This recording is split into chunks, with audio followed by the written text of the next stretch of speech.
monde, asseyez-vous, merci beaucoup, vous êtes adorables. Les amis, je suis ravi d'être là. Ça y est, moi j'ai décidé, c'est officiel cette année, j'arrête de faire des blagues sur les femmes. Voilà, c'est officiel. Parce que j'ai compris un truc, mesdames, votre vie elle est plus dure que la nôtre et c'est pas la peine d'en rajouter une couche. Donc voilà, terminé pour moi, fini. Merci, bonsoir. Merci. J'ai arrêté à partir du moment où j'ai appris un concept qui s'appelle la charge mentale. Incroyable comme concept. Messieurs, si vous n'avez pas suivi, je vous explique. En gros, la charge mentale, c'est que les meufs, dans leur journée, elles doivent penser à tout ce qu'elles doivent penser pour elles. Et en plus, elles doivent penser à tout ce que nous, on pense pas. C'est ça la charge mentale. Et nous, les gars, notre charge mentale, c'est juste de se dire putain, j'espère ma meuf, elle a pensé à tout. Voilà, ça s'arrête là. C'est une charge mentale déséquilibrée. C'est comme ça que ça marche.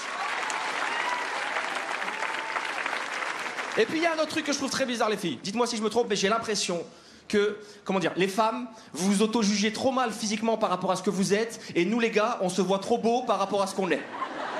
Je te jure, j'ai vraiment l'impression de ça. Et je crois que c'est sociétal. Je pense que la société l'a mis dans la tête des femmes comme une petite fille qui n'a pas confiance en elle et qui vous dit en permanence oui, on n'est pas assez belle, on n'est pas assez intelligente, on n'est pas assez drôle, pas assez ceci, pas assez cela. Alors que nous les gars, la petite fille elle s'est pendue il y a bien longtemps les mecs, hein. Et pas avec une corde, hein, avec des phrases du genre mais c'est pas une calvitie, j'ai des petits trous, regarde c'est juste des petits trous sur la tête. C'est toi bien, j'ai un pote à moi, il a plus qu'une mèche devant comme ça, il croit qu'il a des cheveux. D'ailleurs, c'est un pote arabe, je l'appelle Salam Mèche, ça me fait beaucoup rire, mais c'est un autre sujet. Mais bref, je pense que les filles, il faut reprendre confiance en vous. Et on le verra, si vous avez confiance en vous en un, je pense, vous arrêterez de coucher avec nous. Je pense que vous resterez entre vous. Pour moi, les lesbiennes, c'est juste des meufs qui ont compris, ça y est. Du coup, les gays, comprends pas. Alors là, ça doit avoir goût de fraise, j'en sais rien, j'ai jamais essayé. Et puis il y a un autre truc qui est délirant, je trouve. Mesdames, mais ça aussi, vous me direz, mais j'ai l'impression que la société vous a fait croire que si vous sortez pas un peu maquillé, coiffé, habillé, vous n'êtes pas normal. Il faut à chaque fois être un peu pimpé. C'est bizarre ça comme truc. D'ailleurs, vous êtes dans un cercle vicieux, j'ai capté. Regardez, si vous sortez de chez vous maquillé, coiffé, habillé, toute jolie, vous vous faites emmerder par des mecs dans la rue. Ok? Et si vous sortez de chez vous pas habillé, pas maquillé, pas coiffé, éclaté au sol, vous vous faites quand même emmerder par des mecs dans la rue. Et en plus, quand vous arrivez au taf, il y a toujours un connard pour vous dire eh mais, t'es fatigué ma grande, hein, je sais pas ce que t'as fait, mais faut dormir, hein. Donc pareil, je pense à un truc. Si visiblement c'est la société, les meufs qui vous obligent à être toujours maquillés, coiffés, habillés pour pas avoir de réflexion, eh ben ça devrait être à la société de payer pour votre maquillage, votre coiffure et votre habillage. Tous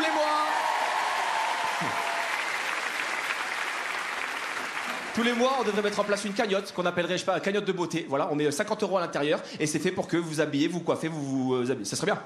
C'est un bon concept. Après, bien évidemment, voilà, en fonction des problèmes de chacune, on reverra la cagnotte à la hausse, bien évidemment. Mais on devrait le faire parce que nous, les gars, on se rend pas compte. Nous, quand on s'habille le matin, personne nous fait de réflexion. Tu vois, voilà, toi, t'en bats les couilles, t'es venu, t'en as rien à foutre, ça se voit. Non, mais tu vois ce que je veux dire, tu t'habilles au pif, t'en fous. Pas au pif au hasard, au pif au nez, toi t'as fait. Ouais, ça c'est bien, ça c'est super, tranquille.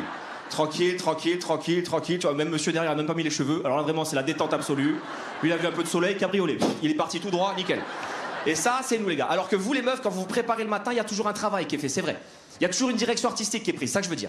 Il y a une seule mauvaise direction, les meufs, on en parle une bonne fois pour toutes, c'est les grands faux ongles en plastique. Ça, faut arrêter, c'est dégueulasse. T'as déjà vu ces meufs avec des arcs-en-ciel au bout des doigts, là? Maman, t'as l'impression de sortir avec le Grinch. T'as déjà vu ce truc? Écoute-moi, j'ai sorti avec une meuf comme ça, elle arrivait plus à ouvrir les canettes et elle s'ouvrait comme les gitans. Elle était là, fais-moi! Tiens, je te la rends, ça non. Tu veux t'amuser avec ces meufs, jette une pièce de 2 € par terre, dis-lui ramasse. Pendant 1 heure, tu t'éclates. Comme le grappin à la fête foraine qui arrive pas à attraper les nounours, là. Pendant 2 heures, que elle galère.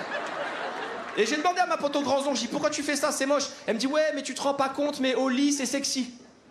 Alors on va se le dire tout de suite, les meufs, aucun mec n'a envie de se faire tripoter par une branche, d'accord?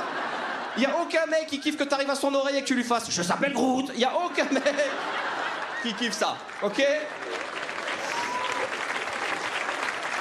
Bref, faudrait faire cette cagnotte. Ça serait le meilleur impôt du monde, tu sais, un impôt moral. Tu sais que j'ai compris un truc, les impôts, c'est un très bon concept, c'est juste qu'il est mal utilisé.